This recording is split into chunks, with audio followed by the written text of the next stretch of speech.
அனைவருக்கும் வணக்கம். இணைந்திருக்கக்கூடிய புதிய உறுப்பினர்களுக்கும் வணக்கம்.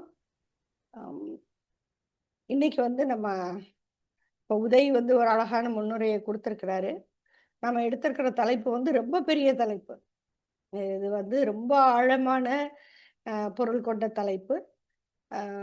அத நம்ம ஒரு பெரிய புலிவால பிடிச்ச கத தான். இந்த மாரி டாபிக்ல பேசுறதெல்லாம். ஏன்னா, அவ்வளவு ஒரு நீண்ட அ விவரணைகளை கோரக்கூடிய ஒரு தலைப்பை இன்னைக்கு நம்ம எடுத்திருக்கிறோம். ஆனா, நான் ரொம்ப எளிய நிலையில அத கொண்டு போகணும் அப்படின்னு தான் நான் நினைக்கிறேன்.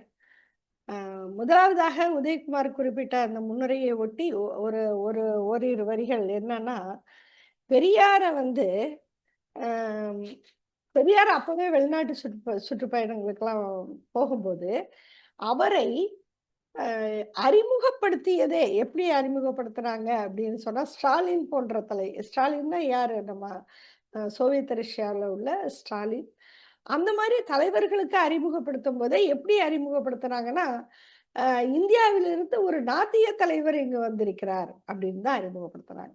நான் எதுக்கு சொல்றேன்னா, பெரியாருடைய ஒரு பெரிய அடிப்படையான அடையாளங்களுள் ஒன்று அவருடைய நாத்திகம் என்பது. சரி, நான் இத அவரு சொன்னத ஒட்டி நான் சொல்றேன் அவ்வளவுதான். வேற ஒண்ணும் இல்ல. நம்ம இப்ப இந்த தலைப்புக்குள்ளார போகலாம். இந்த தலைப்புக்குள்ளார நான் இந்த வகுப்பை தொடங்கும் முன்னாடி, ஒரு எளிய கேள்விய நான் இங்க முன்வைக்க விரும்புறேன். சில புதிய உறுப்பினர்களும் இங்க வந்திருக்கிறதுனால, இதுல கடவுள் நம்பிக்கை இருக்கிறவங்க யாராவது இருக்கீங்களா? அவங்க மட்டும் எனக்கு கொஞ்சம் இருக்குங்க கடவுள் அதாவது நான் அ அதுக்கு நீங்க நெறைய விளக்கங்கள் சொல்லலாம். இருந்தாலும் கடவுள்னு ஒரு கருத்து எ எனக்கு இருக்கு. அப்படின்னு சொல்லக்கூடியவங்க மட்டும் யாராவது இருக்கீங்களா? சொல்ல முடியுமா? தயங்க வேண்டாம். இது நாம அ அதாவது நம்ம ஒரு முடிவற்ற உரையாடல தான் தொடங்குறோம் இந்த வகுப்புகள்ல. அதனால எதுவுமே நம்ம இத சொல்லலாமா? அத சொல்லக்கூடாதா? இத சொன்னா நம்மள எப்படி பார்ப்பாங்க? அப்படின்லாம் யாரும் நினைக்க வேண்டாம். யாருக்காவது நம்பிக்கை இருக்கா? இது அ கோகுல் பாரதி ஆ கோகுல் தோழர் ஆ பாரதி நம்பிக்கை இருக்குன்னு சொல்லியிருக்காங்க. இல்ல இல்ல. நம்பிக்கை இருக்குன்னு இல்ல. நான் ஒரு சொல்றதுக்காக கை தூக்குனேன். என்னன்னா எனக்கு கடவுள் நம்பிக்கை கிடையாது. ஆனா கடவுள் நம்பிக்கை சார்ந்த என்னோட கருத்து என்ன அப்படின்னா, கடவுள் நம்பிக்கை ஒருத்தவங்க இருக்கு அப்படின்னா அது பிரச்சனை இல்லை. அவங்க மதம் சார்ந்த வழிபாடுகளை பின்படுத்தாத வரைக்கும் அவங்களுக்கு கடவுளும் ஒருத்தர் இருக்காருப்பா அப்படிங்கிற அளவுக்கான நம்பிக்கை இருக்குது. பிரச்சனையா இல்லைங்கிறது என்னோட கருத்து. ஆனா அப்படியா? எனக்கு சரி. கடவுள் இல்ல இருக்குங்கிற இப்ப நம்பிக்கை உங்களுக்கு கிடையாது. கடவுள் கடவுள் நம்பிக்கை இல்ல. இல்லீங்களா? ஆமா வே தோழர். அ ஆ நன்றி, நன்றி, நன்றி. வேற வேற யாரும்? அவர் என்ன சொல்றாருன்னா, அதாவது மத்தவங்கள தொந்தரவு பண்ணாத ஒரு கடவுள் நம்பிக்கை யாருக்கும் பிரச்சனை இல்லைல்ல அப்படின்னு சொல்றாரு. சரி, நம்ம இதையெல்லாம் இதற்குரிய இடங்கள் வரும்போது விவாதிப்போம். நாம ஏன் கடவுள் மறுப்பை முதன்மையாக வைத்து ஒரு பிரச்சாரத்த செய்யணும்? அப்படிங்கிற கேள்வியோட இது தொடர்புபடுத்துது. சரி, ஓகே. இப்போ நான் இத ஒரு 100% நாத்திகர்கள் நிறைந்த ஒரு அரங்கமாக நான் எடுத்துக்கொள்கிறேன். அப்படிதான் எல்லாருமே அவங்களுடைய அமைதி எனக்கு அதைத்தான் சொல்லியிருக்கிறது. யாருக்கும் முழுமையாக இங்க கடவுள் நம்பிக்கை இல்லை. அப்படிங்கிற ஒரு கருத்த பதிவு செஞ்சிருக்கீங்க. நன்றி. இனி நம்ம தொடரலாம். சரி, கடவுள் நம்பிக்கை இல்லாதவங்களுக்கு இந்த வகுப்பு தேவையா? இப்ப அடுத்து அந்த கேள்வி ஒண்ணு வருதுல்ல. அதான் எல்லாருக்குமே கடவுள் நம்பிக்கை இல்ல. நாம எதுக்கு இந்த கடவுள் மதம் பற்றி எல்லாம் தெரிஞ்சுக்கணும்? அப்படின்னு ஒரு கொஸ்டின் நமக்கு வரும். இல்லையா? அப்போ அதற்கான பதில சொல்லி தொடங்குறது சரியா இருக்கும் அப்படின்னு நினைக்கிறேன். நம்ம எல்லாருக்குமே அதாவது குறைந்தபட்சம் இந்த அரங்கத்தில் உள்ளவர்களுக்கு கடவுள் நம்பிக்கை இல்லை. இது நாளைக்கு காணொளியாக வெளியே வரும்போது நெறைய பேர இது போய் சேரும். அப்ப கடவுள் நம்பிக்கை இருக்கிறவர்களும் இதனால் பலன் பெறுமாறு தான் இந்த பாடங்கள் அமைக்கப்படுகின்றன. ஆனா, கடவுள் நம்பிக்கை இல்லாதவங்களுக்கு இந்த வகுப்பு தேவையா? அப்படிங்கிற ஒரு கேள்விய நாம எழுப்பினோம்னா, கண்டிப்பா இதுவும் தேவைதான். ஏன்னு கேட்டா, இந்த வரலாற்று பூர்வமாக இந்த கடவுள் நம்பிக்கை ஒவ்வொரு காலகட்டத்திலும் மனித சமூகத்தில் என்ன பங்களிப்பை செய்து வந்து கொண்டிருக்கிறது? அப்படிங்கிற ஒரு புரிதல் நமக்கு இருந்தா தான், நாம சமூக சிக்கல்களுக்கும், இந்த கடவுள் நம்பிக்கைக்கும் உள்ள தொடர்புகளை குறித்து நாம ஆழமாக புரிந்து கொள்ள முடியும். அதை வரலாற்று ரீதியாக அறிதல். அப்புறம் இந்த கடவுள் நம்பிக்கை என்னென்ன வடிவங்கள் யார் யாரால் முன்னெடுக்கப்படுகிறது அப்படிங்கிறதெல்லாம் நம்ம ஒரு தொடர்ச்சியாக பார்த்தோம்னு சொன்னா நமக்கு வந்து ஒரு சமூகத்தை, அதாவது உதய் தொடங்கும்போது ஒரு விஷயத்த சொன்னார். உலகத்தினுடைய பிற பகுதிகள்ல இருக்கக்கூடியவங்க, அவங்க வந்து அறிஞர்களாக இந்த பிரச்சனையை முன்னெடுத்தாங்க. பலரும். ஒரு சிலர் அத சொல்லியிருக்கலாம். இப்ப உதாரணமாக மார்க்சியம் வந்து என்ன சொல்லுது அப்படின்னா, இந்த நம்பிக்கை வந்து அது ஒரு விவாத பொருளே இருக்குது. அதாவது வந்து மதம் அப்படிங்கிறதை பற்றி கடவுள் நம்பிக்கை அப்படின்னு டைரக்டா சொல்றேன்னா கூட, மதம் அப்படிங்கிறத சொல்லும் பொழுது, அது வந்து 2 விதமாக சொல்லப்படுது. ஒண்ணு வந்து அது அபின் போன்றது. அப்படின்னா என்ன அர்த்தம்? மதம் மக்களுக்கு அபின் போன்றது. அப்படின்னா என்ன அர்த்தம்? அது வந்து அவர்களை ஒரு மயக்கத்தில் ஆழ்த்தி விடுகிறது. அந்த மயக்கத்தில் ஆழ்த்தி விடுகின்ற காரணத்தினால, அது என்ன செய்யுது? உண்மை நிலையை அவர்களுக்கு தெரியவொட்டாமலும், அந்த உண்மையில் தங்களுக்கு இழைக்கப்படுகின்ற அநீதிகளை எதிர்த்து அவர்களை போர் புரிய விடாமலும் தடுத்து விடுகிறது. இப்படி ஒரு அர்த்தம் இருக்குது. ஆனா அதே பத்தியில அவர் பின்னாடி வந்து, அது வந்து ஆன்மாவை போன்றது. அதாவது இதயமற்றவர்களின் இதயமாக இருக்கிறதுன்னா, அ அதை எப்படி இன்டர்பிரட் பண்றாங்கன்னா, என்னுடைய இன்டர்பிரட்டேஷன் வேற. அது நான் அந்த ஒரு இது வரும்போது நான் சொல்றேன். அந்த காலங்கள் வரும்போது நான் சொல்றேன். சரியா? மன்னிக்கணும். அந்த காலங்கள் வரும்போது நான் சொல்றேன். அந்த கட்டம் வரும்போது நான் சொல்றேன். ஆனா, நமக்கு இப்ப எடுத்துக்கிட்ட அந்த கடவுள் நம்பிக்கை இல்லை அப்படின்னு தெரிஞ்ச பிறகும், நாம வந்து எதற்காக நாம இந்த வகுப்பை கேட்கணும்னு சொன்னா, இந்த கடவுள் நம்பிக்கை மனித சமூகத்தில் எப்படி தோன்றி எவ்விதமாக வளர்ந்து கொண்டிருக்கிறது அப்படிங்கிறத நாம தெரிஞ்சுக்க வேண்டியது ஒரு அவசியம். சரி. இப்ப நான் டாபிக் உள்ளார வந்துடுறேன். அடிப்படையான சில விஷயங்கள்ல இருந்து ஆரம்பி. அது என்ன அப்படின்னு கேட்டா, நமக்கு எல்லாருக்கும் வந்து தெரியும். ஆ விலங்கிலிருந்து பரிணாமம் பெற்றவன் மனிதன். மொத வந்து மனிதனை வந்து சோசியல் அனிமல் அப்படின்னு வகைப்படுத்தின அறிஞராக அரிஸ்டாட்டில் சொல்றாங்க. அவர்தான் வந்து விலங்கினங்களோட ஒப்பிட்டு மனித சமூகத்தை பற்றி முதல்ல படிச்சாரு அப்படின்ட்டு. ஆனா அதற்கு முன்னாடி வரைக்கும் வந்து நம்ம வந்து விலங்கினங்கள்ல இருந்து தோன்றினோமா அப்படிங்கிறதே மனிதனுக்கு வந்து தெரியாது. ஆனா விலங்கினங்கள்ல இருந்து தான் அவன் தோன்றான். பரிணாமம் பெறுகிறான். இப்ப இங்கதான் பிரச்சனை. பரிணாமம் பெற்ற மனிதன் தான் படைக்கப்பட்டதாக நினைத்தான் அப்படிங்கிறதுல தான் எல்லா சிக்கலுமே வந்து பொருந்தி வருகிறது. ஆனா உண்மை என்ன அப்படின்னு கேட்டா, விலங்கிலிருந்து தோன்றியவன் மனிதன். இதுலயும் நமக்கு யாருக்கும் பெரிய ஐயப்பாடு இல்ல. ஆனா அந்த புள்ளியில இருந்து நம்ம ஆரம்பிப்போம்.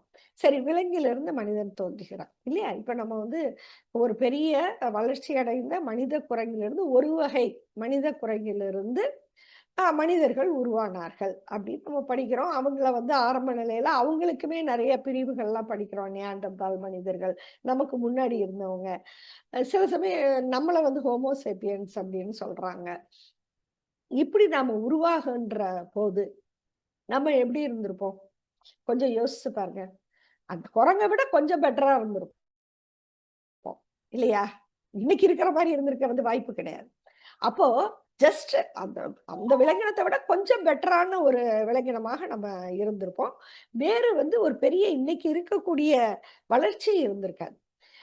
அப்போ இந்த மனிதர்கள்ல இருந்து எல்லா விலங்கினங்களும் பரிணாமத்தின் மூலமாக வந்தது அப்படின்னு தான் வந்து நம்ம படிக்கிறோம்.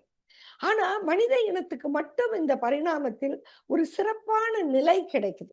அந்த சிறப்பு நிலையத்தான் நாம வந்து இன்னைக்கு வந்து இந்த ரீசனிங் அப்படின்னு சொல்லக்கூடிய, அதாவது வந்து ஒரு பகுத்தறிவுன்னு நம்ம அடையாளப்படுத்தக்கூடிய அனலிட்டிக்கல் நாலேட்ஜ், அதாவது ஒரு விஷயத்தினுடைய காரணத்தை பகுத்தாய்வு செய்து புரிந்து கொள்கின்ற ஆற்றல். இந்த ஆற்றலும் எடுத்தோன்ன மனிதனுக்கு வளர்ந்திருக்குமா? எடுத்தோன்ன மனிதனுக்கு அது கிடைச்சிருக்குமா? அப்படின்னு கேட்டா கிடைச்சிருக்காது. அதுக்கெல்லாம் பல்லாயிரக்கணக்கான ஆண்டுகளுடைய வளர்ச்சி வந்து அதுல இருக்கும். ஏன்னா, மனித இனம் தோன்றியே லட்சக்கணக்கான ஆண்டுகளுக்கு அந்த பரிணாமம்லாம் நடந்து லட்சக்கணக்கான ஆண்டுகள் ஆகிவிட்டதாகத்தான் நாம இன்னைக்கு படிக்கிறோம். அப்போ இந்த பரிணாமம் பெற்று அவங்க மெல்ல மெல்ல மெல்ல உருமாறி இந்த ஒரு நிலைய அடைஞ்ச உடனே இந்த இடத்துல தான் நாம புரிஞ்சுக்க வேண்டிய ஒரு விஷயம் என்னன்னு கேட்டா, அறிவு முதலில் தோன்றியதா? நம்பிக்கை முதலில் தோன்றியதா? அப்படின்னு கேட்டா, இந்த சிந்தனா சக்தி முதலில் தோன்றியது என்றாலும் கூட அந்த சிந்தனா சக்தி தான் இவ்வளவு நம்பிக்கைகளையும் தோற்றுவிக்கிறது.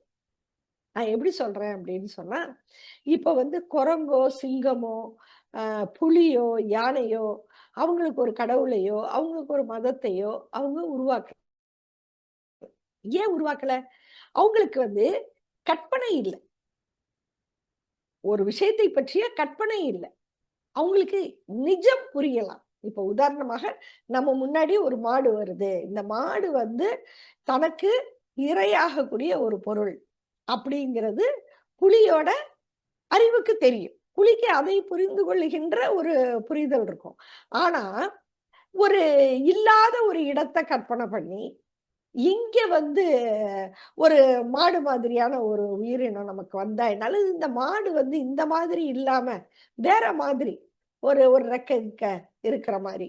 இல்ல தன்னையவே கூட இந்த மாடு வந்து ரொம்ப தூரத்துல இருக்கு. நம்ம பாஞ்சு போய் பிடிக்கிற தூரத்துல கூட அது இல்ல. ஆனா தூரமான இடத்துல இருக்கு. நமக்கு வந்து ஒரு 2 ரெக்கை இருக்கிற மாரி ஒரு கற்பனை பண்ணா எப்படி இருக்கும்? அப்படி இந்த க கழுகு, பருந்தெல்லாம் பறக்குதுல்ல. அது மாரி நம்ம பறந்து போய் அந்த மாட்ட சாப்பிடுற மாரி இருந்தா எப்படி இருக்கும்? அப்படின்லாம் வந்து ஒரு விலங்கு, புலியோ, சிங்கமோ, ஏன் குரங்கு வரையிலும் கூட. குரங்கு கூட ஒரு சோசியல் அனிமல் தான். அதனுடைய லிவிங் ஸ்டைல பார்த்தா. ஆனா, அவைகளுக்கு இந்த கற்பனா சக்தி, அந்த கற்பனா சக்தியும் சேர்த்து தான் நம்ம நம்மளுடைய அறிவின் சிறப்பு அப்படின்னு சொல்றோம். அப்போ அந்த கற்பனைங்கிறது அவங்களுக்கு இல்ல. ஆனா, மனிதர்களுக்கு இந்த கற்பனா சக்தி அப்படிங்கிறது வந்து இருக்கு. இதனுடைய வழியாக தான் அவன் என்ன பண்றான், உண்மை பாதியாவும், பொய் பாதியாகவும் உள்ள பல்வேறு நினைவுகள அவன் உருவாக்குறான். அப்போ ஒரு ஒரு இடி சத்தம் கேக்குது. அந்த இடி சத்தத்துக்கு வந்து எல்லா மிருகங்களும் பயப்படுது. மனிதனும் பயப்படுறான். ஆ அத தாண்டி அவன் யோசிக்கிறான். அது வந்து அந்த இடிய வந்து இடிய இடி மின்னல பார்த்து ஒருவேள கும்பிட்டா அது நம்மள ஒண்ணும் செய்யாம போயிடுமா? இதிலிருந்து எப்படி தப்பிக்கிறது? இந்த மாதிரியான சிந்தனைகள் மனிதனுக்கு வந்து ஆம், கடவுள் நம்பிக்கையை தோற்றுவிக்கின்றன. கடவுள்ங்கிறது அது என்ன அவன் ஒரு சூப்பர் பவர் அப்படின்னு முதல்ல புரிஞ்சுக்கலாம். ஏதோ ஒரு சக்தி இருக்கணும். அந்த சக்தி தான் இப்படி ஏதேதோ வேலைகளை எல்லாம் செய்யுது. அது சில சமயம் நமக்கு அனுகூலமா இருக்குது. ஆ அது வந்து நல்ல தட்பவெப்ப நிலைய தருது, இதமான வெயில தருது. நம்ம தண்ணி தேடி போகும்போது தண்ணி கிடைக்குது. இப்படி நமக்கு நெறைய நல்ல விஷயங்கள அது வந்து தருது. ஆனா, அதே சமயம் நம்ம எதிர்பாராம இருக்கும்போது பல்வேறு கெட்ட விஷயங்களையும் நடக்குது. அப்ப இதுக்கெல்லாம் ஏதோ ஒரு காரணம் இருக்கணும். ஏதோ ஒரு பவர் இதுக்கு பின்னாடி இருக்கணும். அப்படிங்கிற ஒரு குழப்பம். அந்த குழப்பம் தான் கடவுள். அந்த குழப்பத்துல தான் அவன் வந்து ஒரு தனக்கு அப்பாற்பட்ட ஒரு சக்தி இருப்பதாக அவன் நினைக்கத் தொடங்குறான். இந்த நினைவுகள் வந்து பலாயிரக்கணக்கான ஆண்டுகளாக வளர்ந்து, வளர்ந்து அதுல வந்து என்னெல்லாம் வருதுன்னா, அப்புறம் அந்த நினைவுகளுக்கு அவன் ஒரு உருவம் குடுக்குறான். அந்த உருவத்த வந்து பெரும்பாலும் வந்து தன்னை ஒத்ததாக, இல்லன்னா தான் பார்க்கின்ற விலங்குகளை ஒத்ததாக அந்த உருவத்த படைக்கிறான். அத ஒரு சூப்பர் நேச்சுரல் பவர்ங்கிறதுனால, அதுக்கு வந்து இப்ப நமக்கு 2 கை இருக்குன்னா, அதுக்கு ஒரு 20 கை இருக்கிற மாரி அவன் யோசிக்கிறான். தலை வந்து வித்தியாசமா இருக்கிற மாதிரி. இந்த மாதிரியான ஒரு கலவையான கற்பனைகள் தான் கடவுள வந்து அங்கங்க உருவாக்கு. ரொம்ப பெரிய தோற்றங்களோட, பிரம்மாண்டமான உருவங்களோட கடவுள வந்து அவன் வந்து சிலையா செய்றான். ஒவ்வொரு ஒவ்வொரு கூட்டமும் ஒவ்வொரு விதமான கடவுள்கள வந்து வணங்குது. இப்படிப்பட்ட ஒரு அ சூழல்ல தான் இந்த கடவுள் நம்பிக்கைகளை வந்து எப்படி தகர்ந்தது அப்படிங்கிறத நம்ம பார்க்க வேண்டியிருக்கு. இந்த இடத்துல நமக்கு வந்து ஒரு ஐரோப்பிய பின்புலத்துல இந்த மாற்றங்கள் எப்படி வந்தது அப்படிங்கிறதுக்கான டாக்குமெண்டேஷன் ரொம்ப நல்லா இருக்கு. நம்மளுடைய சூழல்ல, நம்முடைய இலக்கியங்கள் வழியாக இந்த தமிழ் சிந்தனா மரபு வந்து எப்படி தோன்றியது? அதுல என்னென்ன மாற்றங்கள் எப்படி வந்ததுங்கிறதுக்கு, நம்ம இன்னும் வந்து ஒரு கிளியரான ஒரு டாக்குமெண்டேஷன் நம்மட்ட இல்ல. அப்படிப்பட்ட ஒரு வரலாற்று ரீதியான ஒரு எழுத்துங்கிறது இன்னும் கூட படைக்கப்படணும்னு நான் நினைக்கிறேன். நெறைய பேர் எழுதியிருக்கலாம், நெறைய பேர் இருக்கலாம். ஆனா, இன்னும் அதற்கான ஒரு தேவை இருக்கு. ஆனா, ஐரோப்பிய உலகம் அதை ஒரு முறையான டாக்குமெண்ட் பண்ணியிருக்கு. அப்படி பார்க்கும்போது, உங்களுக்கு வந்து முதல்ல வந்து இந்த நம்பிக்கைகளை எல்லாம் கேள்வி கேட்க தொடங்கிய காலகட்டம்னு அவங்க எத சொல்றாங்க அப்படின்னா, கிறிஸ்து கிமு 4ஆம் நூற்றாண்டுன்னு சொல்றாங்க. இல்லைன்னா இப்ப நம்ம அந்த கிறிஸ்துங்கிற விட்டுருவோம். ஏன்னா அது ஒரு குழப்பத்தை உண்டு பண்ணும். நம்ம இப்போ உலகமே ஏற்றுக்கொண்டது போல பொது நூற்றாண்டு. பொது நூற்றாண்டுக்கு ஒரு 400 வருஷத்துக்கு முன்னாடி ஒரு மாற்றம் வருது அப்படின்னு அவங்க சொல்றாங்க. அது அது என்னங்கிறத அப்ப பார்ப்போம்.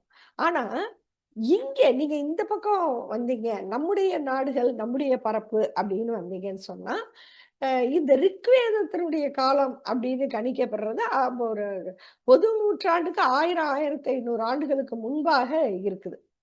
இப்ப நீங்க வந்து அ அந்த பக்கம் வந்து ஆரியர்களுடைய ஒரு முதல் நூலாக அறியப்படுறது ரிக்வேதம். நம்முடைய தமிழ் மரபு, திராவிட மரபு அப்படின்னு நம்ம எடுத்துக்கிட்டோம்னா, நம்முடைய முதல் நூலாக அறியப்படுறது வந்து தொல்காப்பியம். இல்லையா? இது தொல்காப்பியத்துக்கு முதல் நூல்னா நமக்கு கிடைச்சிருக்கிறதுல முதல் நூல். ஆனா, நீங்க வந்து இப்ப ரிக்வேதம் இதெல்லாம் நீங்க எடுத்துக்கிறப்ப, இது எல்லாமே இப்ப வந்து வாய் வழியாக தான் சொல்லப்பட்டிருக்கணும். இல்லையா? இப்ப ரிக்வேதம் வந்து ஆயிரக்கணக்கான ஆண்டுகளுக்கு முந்தியதுங்கிறாங்க. தொல்காப்பியத்த வந்து சில பேர் வந்து அதாவது ரொம்ப அ நம்ம தமிழ் தான் அதாவது ரொம்ப மூத்த மொழி. அது அதனுடைய தொன்மை பற்றி ரொம்ப பிடிவாதமான, ஆழமான கருத்து கொண்டவங்க வந்து எப்படி சொல்றாங்கன்னா, அது வந்து இல்ல, இல்ல அது எல்லாத்துக்கும் முந்தியது தொல்காப்பியம். அதனுடைய காலத்த 5000 வருஷத்து அதான் பொது நூற்றாண்டுக்கு 5000 வருஷத்துக்கு முன்னாடி அப்படின்னு கணிக்கிறவங்கலாம் இருக்கிறாங்க. இப்ப நம்ம அந்த ஆராய்ச்சிகளுக்குள்ளார போகல. ஒரு கால எல்லை தெரிஞ்சுக்கிறது சில கிளாரிட்டீஸ் தருங்கிறதுக்காக நான் இந்த காலங்கள குறிப்பிடுறேன். அவ்வளவுதான். ஆனா வந்து பொதுவாக எல்லாரும் ஏற்றுக்கொண்டது அப்படின்னு சொன்னீங்கன்னா, தொல்காப்பியம் வந்து பொது நூற்றாண்டுக்கு 3 நூற்றாண்டுகளுக்கு முன்பு இருந்து வந்திருக்கலாம். அப்படின்னு ஒரு கருத்து. இதை எல்லாரும் அதாவது இதெல்லாம் தமிழின் தொன்மையை மறுப்பவர்கள் கூட ஏற்றுக்கொள்ளக்கூடிய ஒரு கால வரையறை அப்படின்னு பார்த்தீங்கன்னா, அது வந்து அ கி பொது நூற்றாண்டுக்கு ஒரு 3 நூற்றாண்டு முன்பானதாக இருக்கிறது. இப்ப நான் எதுக்கு இதெல்லாம் சொல்றேன் அப்படின்னு சொன்னா, நீங்க இப்ப ரிக்வேதம் அப்படின்னு எடுத்துக்கிட்டீங்கன்னா, அது வந்து வேற ஒண்ணும் இல்ல. அக்கினி, இந்திரன், வருணன், இன்னும் சில சூரியன், சந்திரன், சிவன் பேர் வருதுன்னு சொல்றாங்க. இந்த கடவுள்கள வந்து பாடி, எனக்கு நீ நல்லது செய்யி. இப்ப நம்ம அந்த முதல்ல சொன்ன கதைகளோட வந்து இந்த விஷயம் ரொம்ப ஒத்துப்போகும். இயற்கையை வந்து அவன் என்ன பண்றான்னா, எ இ இந்த இடத்துல வந்து நான் அந்த ஒரு வேறுபாட்ட சொல்றதுக்காக இது சொல்றேன். அந்த யாகங்கள் எல்லாமே எதற்கு வளர்க்கப்படுது அப்படின்னா, எனக்கு நல்லது செய், என்னைய நல்லா வச்சுக்கோ அப்படின்னு. அது மட்டும் இல்லாம, அவ்வளவு காலகட்டத்துக்கு முந்தியதாக சொல்லப்படுகின்ற அந்த ரிக்வேதத்திலேயே, உங்களுக்கு இந்த 2 இனமும் குறிப்பிடப்படுது. இப்ப நம்ம திராவிடம்னு சொல்றோம். ஆனா, அதுல என்ன சொல்லப்படுது அப்படின்னு சொன்னா, அ ஆரியன், ஆரியர் அல்லாதோர் வந்து தஸ்யூக்கள் அப்படின்னு சொல்லப்படுது. இப்ப இத நம்ம எளிதா புரிஞ்சுக்கலாம். இதெல்லாம் பெரிய நிரூபணம்லாம் தேவையில்ல. அதாவது அது ஆரியர்களுடைய நூல். தங்கள் இனம் அல்லாதவர்களை அவர்கள் கேவலமானவர்களாகவும், தங்களுக்கு அடிமைகளாகவும் சித்தரிக்கிறார்கள். கடவுள்ட்ட அவங்க வேண்டுறதே என்னன்னா, முதல்ல எனக்கு எல்லாம் குடு. நான் நல்லா இருக்கணும். அப்புறம் வந்து என்னன்னு கேட்டா, என்னுடைய எதிரியே அழியணும். அவன் வந்து நல்லா இருக்கக்கூடாது, நான் நல்லா இருக்கணும். இது மாதிரியான பாடல்கள் தான் உங்களுக்கு வந்து அங்கு இருக்குது. இப்ப இது வந்து ஒரு காட்டுமிராண்டி கால மனிதனுடைய அந்த ஆதி சிந்தனை. அந்த அந்த சிந்தனையை ஒட்டி தான் அப்ப கடவுள் நம்பிக்கைங்கிறது எப்படி வந்து மனிதனுடைய ஒரு தற்காத்தல், இருத்தல், சுயநலம் இதோடு தொடர்புள்ளதாக இருக்கிறது அப்படிங்கிறத வந்து நம்ம அத பார்க்கலாம். அதுக்கு வந்து இன்னைக்கு சொல்றாங்க ரிக்வேதத்துல வந்து ரொம்ப அது இருக்கு, இது இருக்குன்னு. அப்படியெல்லாம் இருக்கிறதுக்கு வாய்ப்பு இல்லங்க முதல்ல. அதாவது வந்து நான் ரிக்வேதம்ங்கிறதுக்காக சொல்லல. ஒருவேளை தமிழ்ல இருந்து ஒரு பொது நூற்றாண்டுக்கு 4000 வருஷத்துக்கு முன்னாடி இருந்த நூல் அப்படின்னு ஒரு நூல கொண்டு வந்தாங்கன்னு சொன்னா, அது நம்முடைய இன்றைய நூட்களை விட, இன்றைய அறிவை விட உயர்ந்ததாக இருப்பதற்கு எந்த ஒரு வாய்ப்பும் இல்லை அப்படின்னு நான் தெளிவா சொல்ல முடியும். ஏன்னு கேட்டா, அன்றைய அறிவு நிலை அதுதான். அன்றைய ஒரு புரிதல் மனித இனத்தின் வளர்ச்சி அதுதான். அப்படிதான் இந்த நம்பிக்கைகள் வந்து தோன்றி இருக்க முடியும். இதுல எனக்கு உள்ள ஒரே ஒரு வேறுபாடு நாம அடிப்படையாக புரிஞ்சுக்க வேண்டிய வேறுபாடு அப்படின்னு நான் என்ன பார்க்கிறேன்னா, நமக்கு வந்து கிடைத்திருக்கிற முதல் நூல் தொல்காப்பியம்னு சொல்றோம். இந்த தொல்காப்பியத்துக்கு முன்னாடி பல நூல்கள் இருந்திருக்கணும் அப்படிங்கிறதையும் வந்து எப்படி சொல்றோம்னா, அந்த தொல்காப்பிய பாடல் சூத்திரங்கள் எல்லாமே என்ன சொல்லுதுன்னா, நான் சொல்றேன்னு சொல்லல. இப்ப ஒரு ஆசிரியர், ஒரு நூலாசிரியர் வந்து இவ்வாறு இருக்க வேண்டும் என்று நான் கருதுகிறேன் அப்படின்னு சொல்லல. அதற்கு மாறாக இப்படியாக புலவர்கள் சொல்லி இருக்கிறார்கள். என்பனார் என்பனார் புலவர் அப்படிங்கிற மாதிரி தான் அவர் சொல்றார். அப்போ கண்டிப்பாக தொல்காப்பியம் வந்து ஒரு முதல் நூலாக இருந்திருக்க முடியாது. அதற்கு முன்னாடி பல்வேறு நூல்கள் இருந்திருக்க வேண்டும். நூல்கள்னா அது வந்து நாம இன்னைக்கு நினைக்கிற வடிவில் இல்லைனாலும் கூட, இதே மாரி ஒலி வடிவிலோ, சொல்லப்பட்ட அறிவுரைகள் வடிவிலோ இருந்திருக்கணும். அப்படின்னு நமக்கு அதுல இருந்து புரியுது. அதை ஏன் நான் ரிக்வேதத்தையும் இதையும் நான் குறிப்பிட்டு நான் சொல்றேன் அப்படின்னு சொன்னா, இந்த தொல்காப்பிய பாடல்கள்ல தொல்காப்பியம் வந்து பல ப அது ஒரு இலக்கண நூல் அப்படின்னு சொல்லுவாங்க. நீங்க எல்லாரும் கேள்விப்பட்டிருப்பீங்க. அது ஒவ்வொன்றையும் வரையறை செய்து. அதே மாதிரி இயற்கையை வந்து அது நிலத்தை பிரிக்குது. நிலத்தை பிரிச்சு குறிஞ்சி, முல்லை, மருதம், நெய்தல், பாலை அப்படின்னு சொல்லி குறிஞ்சி, முல்லை, மருதம், நெய்தல் 4 வகை திணை. 5வது பாலையையும் அது சொல்லுது. இந்த ஐவகை நில பகுப்பை சொல்லி, அது ஒவ்வொன்றுக்கும் ஒரு முதற் பொருள் அல்லது ஒரு தலைமை அப்படிங்கிற மாதிரி ஆ ம ஒரு இப்ப குறிஞ்சின்னு சொன்னா அதுக்கு வந்து மேயோன், காடுறை உலகம் அந்த மாரி சொல்லுது அது. அந்த செய்யுள வேணா நான் முடிஞ்சா அப்புறம் படிக்கிறேன் நானு. ஆனா, அதுக்கு வந்து ஒரு சூப்பர் நேச்சுரல் பவர அது சொல்லுதா? அதுக்கு வந்து ஒரு பெரிய அந்த சக்தி இருக்கிறதாக அது சொல்லுதா? அப்படின்னு கேட்டா இல்ல. அது ஒரு ஒரு இயற்கை வர்ணனைகள் ஒன்றாகத்தான் அது வருதே ஒழிய, இது வந்து ஒரு பெரிய சக்தி மிகுந்தது. இவங்கள்ட்ட வந்து நம்ம இத வேண்டிக்க வரம் கிடைக்கும். தவம் இருத்தல். இந்த மாரியான விஷயங்கள் வந்து தொல்காப்பியத்திலேயோ, சங்க இலக்கியத்திலேயோ இல்ல. இப்ப வந்து தொல்காப்பியத்துல வந்து கடவுள்ங்கிற வார்த்தை இருக்கா? அப்படின்னு கேட்டா, இறை வணக்கம் இருக்கு, இறை வழிபாடு இருக்கு அப்படின்னு சொல்றதுக்கு அவங்க வந்து காட்டக்கூடிய அந்த பாடலே என்னான்னு கேட்டா, "மாயோன் மேய காடுறை உலகமும், சேயோன் மேய மைவரை உலகமும், வேந்தன் மேய தீம்புணல் உலகமும், வருணன் மேய பெருமணல் உலகமும், முல்லை, குறிஞ்சி, மருதம், நெய்தல் எனச் சொல்லிய முறையால் சொல்லவும் படுமே." இதுதான் வந்து அந்த சூத்திரம். இதுல வந்து ஒரு பெரிய கடவுள் நம்பிக்கை இருக்கு. இப்ப நீங்க வந்து எனக்கு அத குடு, இத குடு, உன்னால அது முடியும், இது முடியும். அப்படிங்கிற மாதிரியான விஷயங்கள் அங்க இல்ல. ஒரு முதல் பொருள் அப்படிங்கிற அளவுல அது சுட்டப்படுது. அத வந்து அது ஒரு ஒரு பகுப்பாய்வின் ஒரு பகுதியாகத்தான் நாம அத புரிஞ்சுக்க வேண்டியிருக்கே ஒழிய, ஒரு பெரிய இறை வணக்கம் அதுல இருந்தது. கடவுள் நம்பிக்கை அதுல இருந்தது. அப்படின்னு வந்து நம்ம தொல்காப்பியத்தையும் சரி, அதுக்கு பின்னாடி வரக்கூடிய சங்க இலக்கியம் அப்படின்னு சொல்லி ஒரு பெரிய நூல் திரட்டு இருக்கு.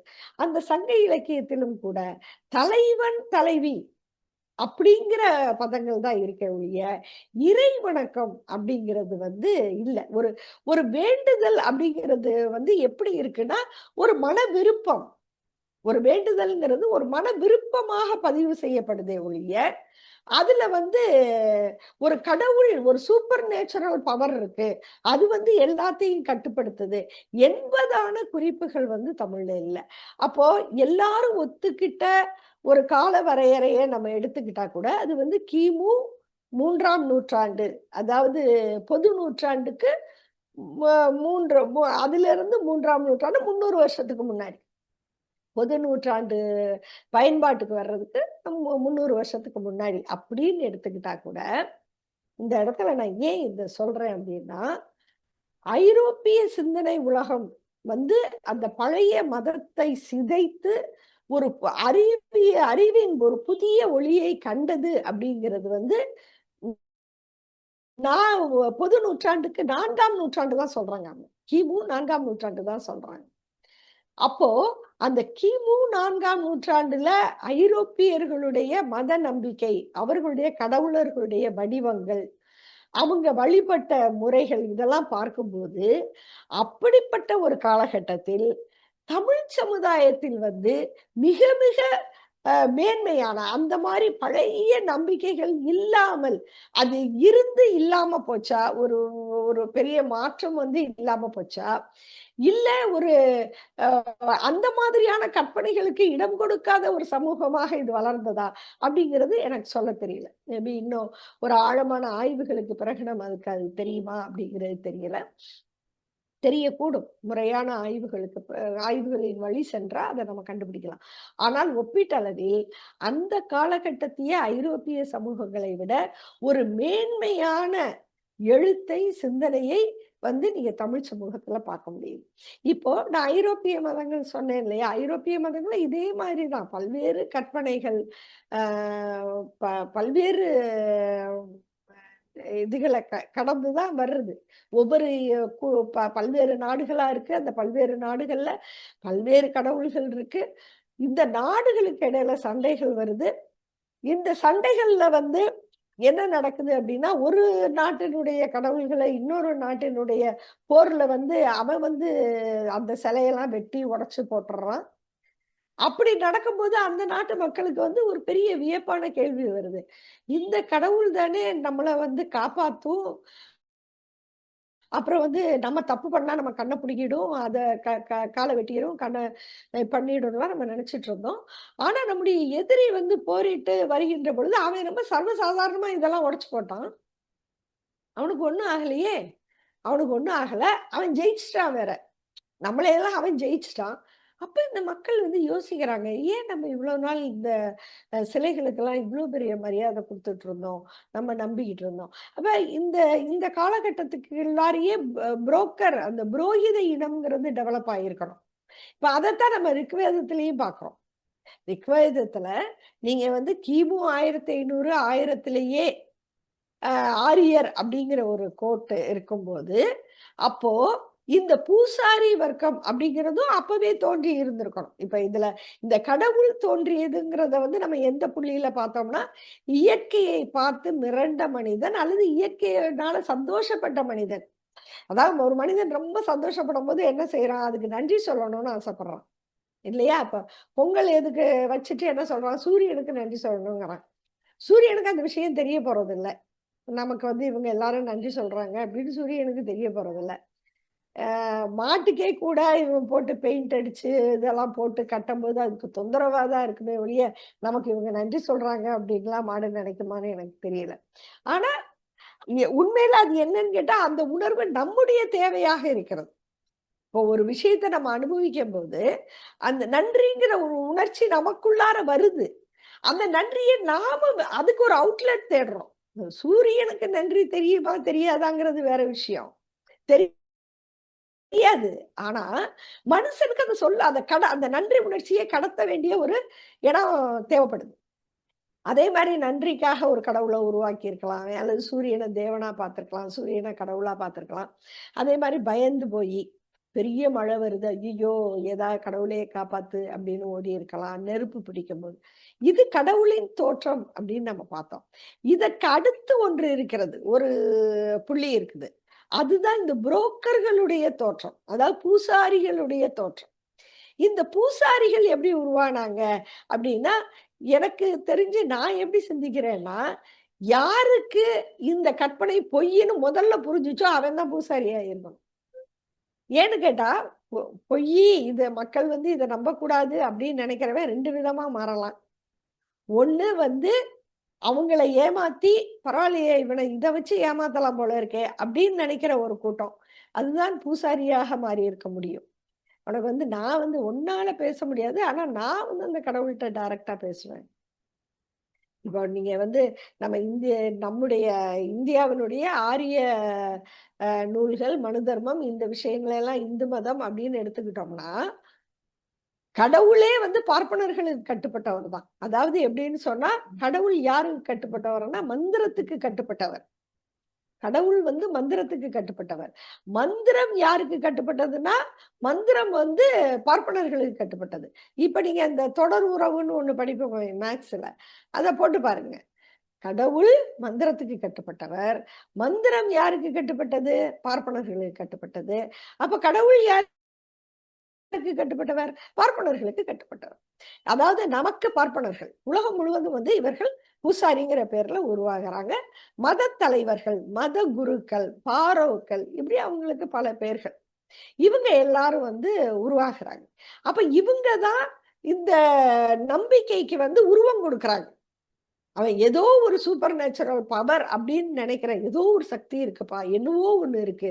அந்த பாரு அது வந்து சத்தம் போடுது, இடி இடிக்குது, அதுதான் பேசுது, அதுதான் என்னவோ சொல்லுது அப்படின்லாம் மிரண்டு போன ஒரு மனிதருக்கு பின்னாடி இருந்து அதுக்கு ஒரு கடவுள்னு சொல்லி, இந்த சிலை தான் அந்த கடவுள் அப்படின்னு சொல்லி, அந்த கடவுள் எங்க இருக்கிறாருன்னு சொன்னா, அதோ தெரியுது பாரு அந்த மலை உச்சி. ஏன்னா இவனால அந்த மலை உச்சிக்கெல்லாம் அப்பெல்லாம் போக முடியாது. தூரத்துல தெரியிற மலை உச்சிய தூரத்துல இருந்தே தான் அவன் பார்த்திருப்பான். அப்ப அந்த மலை உச்சியில தான் அந்த கடவுள் இருக்கிறாரு. இல்ல ஆகாயத்துல, வானத்துல வந்து பெரும்பாலும் கடவுள்கள் வானத்துல இருந்தாங்க. உங்களுக்கு வந்து நமக்கே சின்ன பிள்ளையில அப்படி நெறைய பேருக்கு தோணியிருக்கும். வானத்துல தான் கடவுள் எங்க இருக்கிறாரு? கடவுள் வந்து வானத்துல இருக்கிறாருப்பா. அப்படிங்கிற அந்த ஒரு விஷயம் சொல்லப்பட்டிருக்கும். அப்போ இந்த நம்பிக்கைகள்லாம் தகரத் தொடங்கிய அந்த நூற்றாண்டு அப்படின்னு அவங்க சொல்றது வந்து கிமு 4ஆம் நூற்றாண்டு. அப்பவே ரொம்ப ஒரு காட்டுமிராண்டித்தனமான கடவுள் கதைகள், சிலைகள் இதத்தான் வந்து ஐரோப்பியர்கள் வந்து அறிஞர்கள் வரலாற்று ரீதியாக பதிவு பண்றாங்க. ஆனா அப்படி பார்க்கும்போது, இங்கு தமிழ் அதாவது ஆரிய இலக்கியங்கள விடுங்க. தமிழ் இலக்கியங்கள் நம்ம பார்க்கும்போது, இப்ப இந்த நம்பிக்கைகள் தகருது அப்படிங்கிறப்ப ஒரு முக்கியமான கருத்தெல்லாம் என்ன சொல்றாங்க, அதாவது த ஃபாதர் ஆஃப் பிலாசபி அப்படின்னு யூரோப்பியன் அ ஹிஸ்டரியில யார சொல்றாங்கன்னா, தேலஸ்ன்னு ஒருத்தர சொல்றாங்க. இவங்கலாம் யாருன்னா, சாக்ரடீஸுக்கு முன்பாக தோன்றிய அறிஞர்கள். தேலஸ், பித்தாகரஸ் கூட சாக்ரடீஸுக்கு முன்னாடி தோன்றியவர் தான். அ இவங்க எல்லாருமே வந்து அம் அ இவ இவர் சாக்ரடீஸுக்கும் முன்னாடி தோன்றிய ஐரோப்பிய அறிஞர்கள். இவங்க எல்லாரும் தான் என்ன பண்றாங்கன்னு சொன்னா, இந்த நம்பிக்கைகள வந்து கேள்வி கேட்க ஆரம்பிக்கிறாங்க. எப்படி கேள்வி கேட்கறாங்க? எடுத்தோனே அவங்க எல்லாத்தையும் பொய் அப்படின்லாம் சொல்லல. என்ன சொல்றாங்க அப்படின்னா, இல்ல இது வந்து இந்த உலகத்த வந்து இப்படி புரிஞ்சுக்க கூடாது. எப்படி புரிஞ்சுக்க கூடாது? இது வந்து யாரோ வானத்துல ஒரு கடவுள் உட்கார்ந்துட்டு இருக்கிறாரு. அந்த பாரு மலை உச்சி தெரியுதா? அந்த மலை உச்சியில ஒரு ஆள் உட்கார்ந்திருக்கிறாரு. அந்த ஆளு தான் எல்லாத்தையும் கண்ட்ரோல் பண்ணிட்டு இருக்கிறாரு. அவரு வந்து பெய்ய சொன்னா தான் மழை பெய்யுது. அவரு தான் நெருப்ப அனுப்புறாரு. இப்படின்லாம் இருந்த ஒரு உலகத்துல, இந்த தேலஸ் அவர தான் முதல் அறிஞராக குறிப்பிடுறாங்க வரலாற்றுல. அவருக்கு முன்னாடி இருந்திருக்கலாம் நமக்கு தெரியாது. ஏன்னா, தேலஸோட காலமே கிமு 6ஆம் நூற்றாண்டு.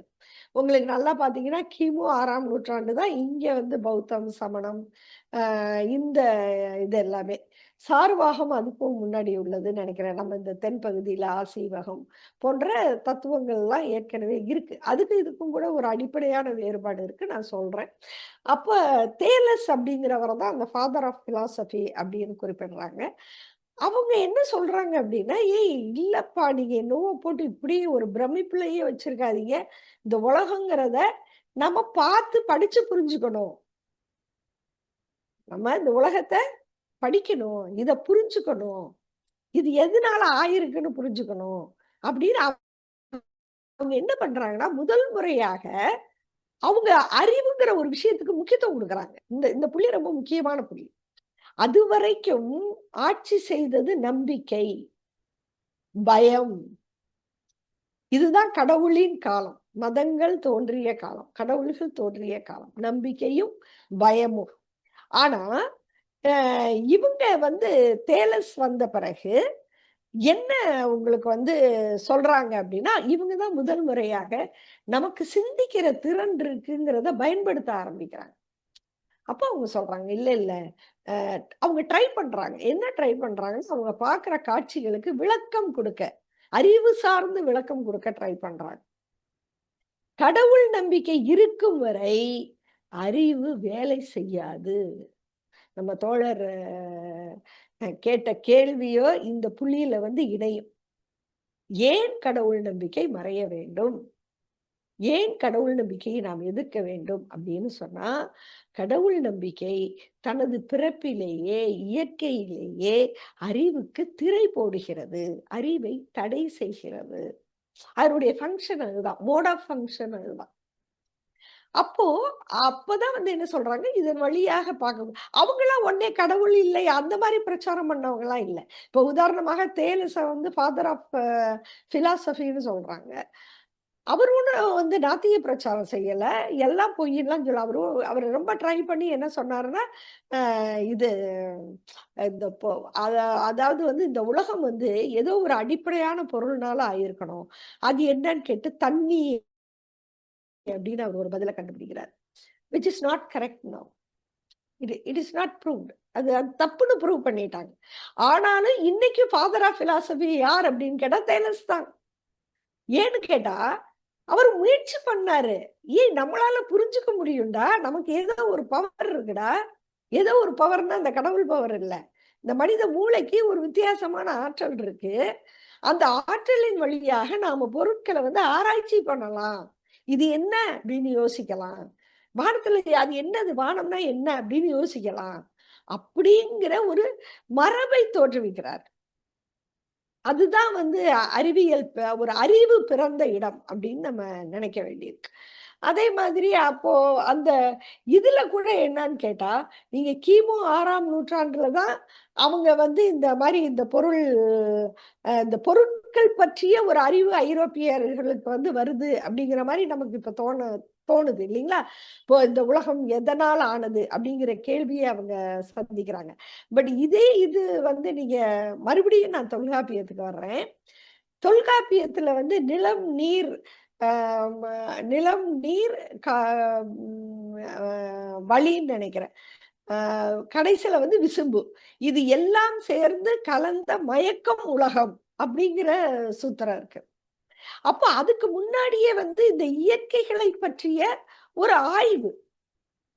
ஆய்வுன்னு சொல்லலைனாலும் புரிதல். அவங்க ஆய்வு செஞ்சு புரிஞ்சுக்கிட்டாங்களோ, இல்ல நேரடியாகவே சில உய்த்துணர்தல்கள் மூலமாக புரிஞ்சுக்கிட்டாங்களோ, அது வேற விஷயம். ஆனா புரிதல் இருந்திருக்கிறது. நான் இத ஒரு ஒப்பிட்டு எடுத்துட்டு போறதுக்கு காரணம், அப்படிப்பட்ட ஐரோப்பியர்கள் இன்று எங்கு இருக்கிறார்கள்? அவங்க தான் இந்த அறிவியலுடைய அனைத்தையும் கண்டுபிடித்தவர்களாக இருக்கிறார்கள். ஆனால் அப்போதே இவ்வளவு தெளிவோடு இருந்த நாம் எங்க இருக்கிறோம்? இன்னைக்கு எங்க இருக்கிறோம்? இதுதான் வந்து ரொம்ப முக்கியமான ஒரு இடம். அந்த ஒப்பீட நான் எதுக்கு செய்றேன்னா, இந்த காரணத்துக்காக தான். அ நே ம நேரம் ஆயிடுச்சு. இது இது இதே ரீதியில நம்ம தொடர்ந்து போகலாம். கேள்வி பதில்களுக்கெல்லாம் போகலாம். நான் சுருக்கமா முடிச்சிடுறேன். இப்ப இந்த இத மட்டும் நான் முடிச்சிடுறேன். அப்போ முதல் முறையாக நம்பிக்கைகள் வந்து நம்பிக்கைகளை தகர்த்த சக்திகள் எது அப்படிங்கிறத மட்டும் நான் சொல்லிர்றேன். இது ஐரோப்பிய வரலாற்றுல இருந்து சொல்றேன். முதலாவதாக போர்கள். நான் இப்ப சொன்னேன் இல்லையா? ஒரு நாட்டினுடைய கடவுள்கள இன்னொரு நாட்டு மக்கள் மதிக்கல. இப்படி மியூச்சுவலா நடக்கும்ல. அப்ப 2 நாட்டினுடைய சாதாரண ஜனங்கள் இருக்காங்கல்ல. இந்த இந்த கடவுள்கள ரொம்ப காப்பாத்துனது யாருன்னா மன்னர்கள். மன்னர்கள் தான் வந்து கடவுள காப்பாத்துறாங்க. அது ரொம்ப சுவாரஸ்யமான கதைகள்லாம் இருக்கு. நான் அடுத்த தடவ கூட சொல்றேன். இப்ப நேரம் கருதி முடிக்கிறேன். கடவுள்கள வந்து இல்லன்னா அத மட்டும் சொல்லிர்றேன். இப்ப அலெக்சாண்டரையே என்ன சொல்லுவாங்க அப்படின்னு சொன்னா, அலெக்சாண்டர் வந்து ஒரு பீரியட் பார்க்குறாரு. பார்த்துட்டு அவரு உங்களுக்கு தெரியும். அவரு வந்து கிட்டத்தட்ட போர் மட்டும் தான் பண்ணாரு லைஃப்ல. போர் புரிஞ்சே கடைசில அவரு பெரிய அட்மினிஸ்ட்ரேட்டரும் கூட. ஆனா, அவரால ரொம்ப ப்ரூவ் பண்ண முடியறதுக்கு முன்னாடி அவரு இறந்து போயிட்டாரு. ரொம்ப சின்ன வயசுல இறந்து போயிட்டாரு. அப்போ அவரு வந்து என்ன பண்றாரு, ஒரு பெரிய படை அவருக்கு தேவைப்படுது. படைய கண்ட்ரோல் பண்ணணும்ல. அப்ப நான் சொன்னேன்னு சொன்னா எத்தன பேர் கேட்பாங்க? அப்படின்ட்டு நான் வந்து சாதாரண ஆள் இல்லங்க. நான் டைரக்ட்டா அந்த கடவுளுக்கு பிறந்த மகன் ஜூபிட்டர் அம்மனோட மகன் தான் நானு அப்படின்னு ஒரு செய்திய வந்து பரப்புறாரு.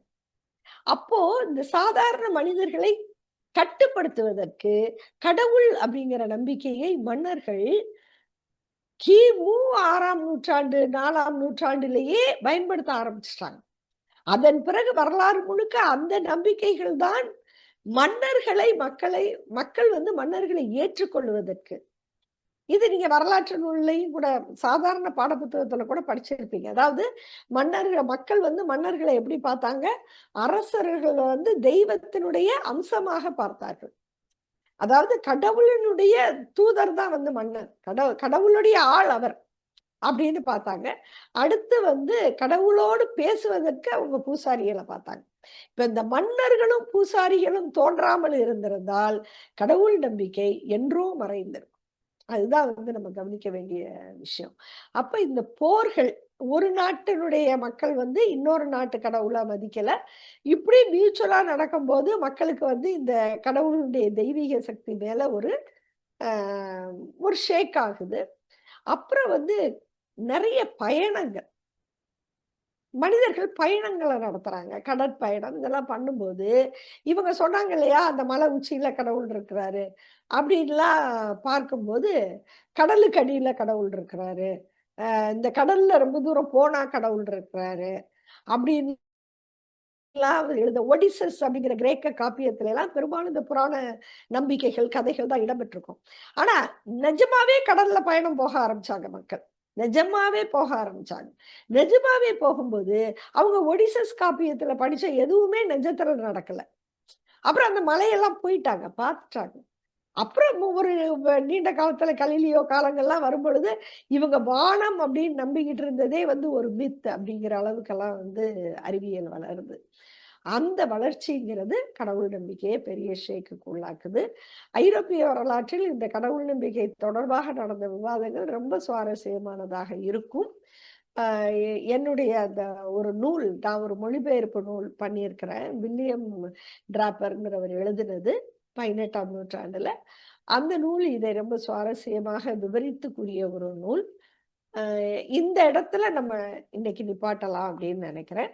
தொடர்ந்து வந்து நம்ம இந்த கடவுள் நம்பிக்கை, ஒவ்வொரு மதங்களும் எப்படி தோன்றின, இங்க கூட இந்த மதங்கள் வந்து நம்ம பார்க்கக்கூடிய அனைத்து மதங்களை பற்றியும் நாம் தொடர்ச்சியாக, அது பௌத்தமாக இருக்கட்டும், ஜைனமாக இருக்கட்டும், ஆசீவகமாக இருக்கட்டும், தொடர்ச்சியாக நாம எடுத்துட்டு போகலாம் அப்படின்னு நான் நினைக்கிறேன்.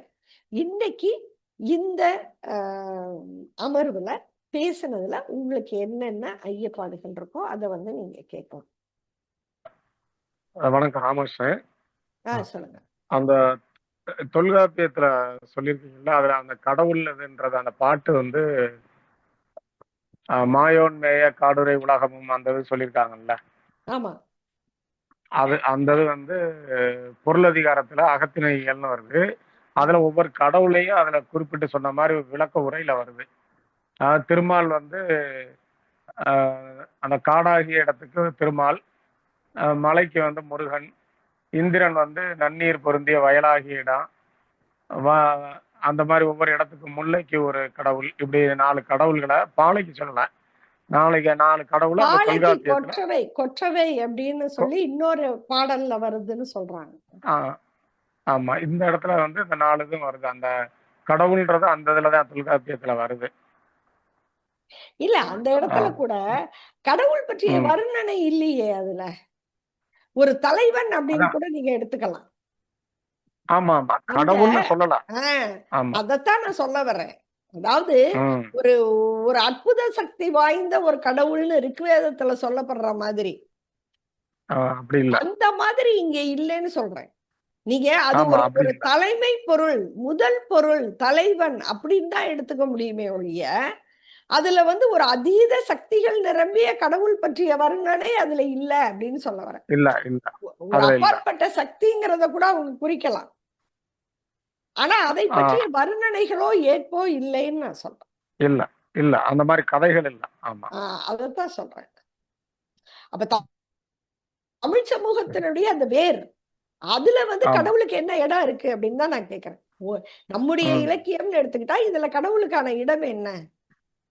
இன்னைக்கு வந்து நம்ம வீட்டுல அந்த இடத்த வந்து நம்ம எவ்வளவு இது பண்ணியிருக்கோம். தங்கராஜ் ஏதோ சொல்றாரு, ஆனா டெக்ஸ்ட் இதாகல. தங்கராஜ் என்ன சொல்றீங்க? இல்ல, ஒரு சிறப்பான சுருக்கமான உரைன்னு நினைச்சிருக்காரு. சுருக்கமா இருந்துச்சு, சிறப்பா இருந்தது. இல்ல, இது தொடக்கம் தான். அப்படியே கொண்டு போறோம் நம்ம ஒவ்வொரு தடவையும்.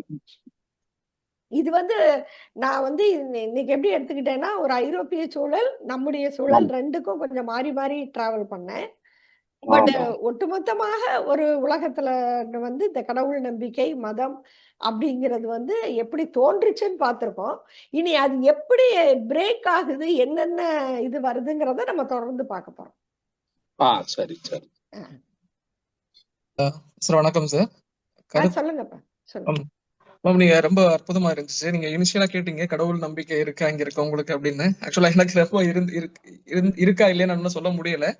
பட் நீங்க சொன்ன உரையில ரொம்ப நான் எப்படி கடவுள் இருக்காரு இல்ல அப்படிங்கறத யோசிக்கல. பட் அந்த மதம் அப்படிங்கிறது நீங்க சொன்ன ஒரு பாயிண்ட் ரொம்ப ஒரு தெளிவு கிடைச்சிச்சு.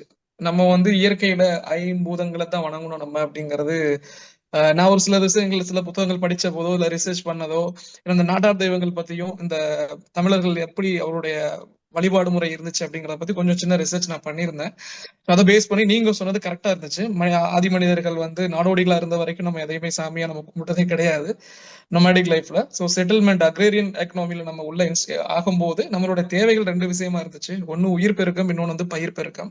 ஸோ உயிர் பெருக்கத்துக்கு இதை ஒட்டி தான் அதுக்கடுத்து இயற்கையோட 5 சக்திகளுக்கு அடுத்தபடியாக அவங்க வணங்குனது வந்து குறியீடுகளை தான் அதிகமா வணங்குனாங்க அப்படிங்கிறது நான் தெரிஞ்சுக்கிட்ட விஷயம். ஸோ அது இப்போ அது லிங்க வழிபாடாக உயிர் பெருக்கத்துக்காக லிங்க வழிபாடா இருந்தாலும் பயிர் பெருக்கத்துக்காக இருந்த நந்தி வழிபாடா இருந்தாலும் ஸோ அந்த ரெண்டையுமே வச்சு இன்னைக்கு சிவன் லிங்கம் அப்படின்னு சொல்லி இவங்க பேசுறாங்க அப்படிங்கிறது என்னுடைய இதுல சும்மா ஒரு பதிவு பண்றேன். இது சரியா தவறான்னு தெரியல, உங்கள்கிட்ட கேட்ட கரெக்டா இருக்கும், அதனால சொல்றேன். நம்மளோட வழிபாடுகள் அந்த குறியீடுகள் நோக்கியே இருந்துச்சு அப்படிங்கிற. திரிசூலமா இருந்தாலும் அது வைணவத்துக்கு இருக்கக்கூடியதா இருந்தாலும் பட்டை போடுறதா ரெண்டா இருந்தாலும் எல்லாமே கம்ஸ் அண்டர் அந்த உயிர் பெருக்கம் பயிர் பெருக்கம் இந்த ரெண்டு விஷயத்துக்குள்ளேயே தான் கொண்டு வந்திருப்பாங்க அப்படிங்கிறது. ஈவன் நீங்க இப்ப இருக்கக்கூடிய முளைப்பாரி இடத்துல இருந்தாலும் அது பயிர் பெருக்கத்திற்கான குறியீடாகும். கரகம் கொண்டு போறதா இருந்தாலும் அது உள்ள நீர் தாயினுடைய வயிறு அது உயிர் பெருக்கத்திற்கான குறியீடாகும். சோ இப்படித்தான் நம்மளுடைய முன்னோர்கள் வழிபாடுன்னு கொண்டு போனாங்களே தவிர அது ஒரு கடவுள் நமக்கு மேல ஒரு சக்தி அதை கண்ட்ரோல் பண்றாங்க அப்படிங்கிறத நீங்க சொன்ன மாதிரி அதீதமா சந்தோஷமா இருந்தா நன்றி செலுத்துவோம்.